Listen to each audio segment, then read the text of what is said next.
বেদিক numerologist আর হচ্ছে Angel therapist. তো দিদিকে এখন দেখাচ্ছি না, পরে একদিন তোমাদের দেখাবো।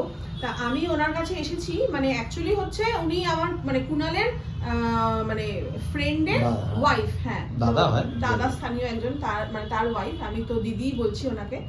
আর তো ওনার যাদবপুরে চেম্বারও আছে, আর চন্দননগরে উনি এখানে চেম্বার করেন। তো আমি এখানে এসেছি আমার একটা প্রবলেম নিয়ে। তো আমি ওটাই এখন মানে ডিসকাস করছিলাম প্রবলেমটা। মানে ওনার কথা শুনেই আমি একটা আলাদা কনফিডেন্স পেয়ে গেছি, মনে হচ্ছে আমার প্রবলেমটা ঠিক হয়ে যাবে, এটাই মানে হোপসো। তো তোমাদেরকেও আমি আস্তে আস্তে ইন্ট্রোডিউস করাবো। তোমাদেরও জানি প্রত্যেক মানুষের জীবনেই প্রবলেম থাকে, প্রবলেম ছাড়া কোনো মানুষ নেই, কি বলো তোমরা? তো আমার যদি প্রবলেম সলভ হয় তোমাদেরও হবে, এটা একদম গ্যারান্টি। তো আমি একটুখানি দিদির সাথে কথা বলে নিই, পরে তোমাদেরকে বলছি।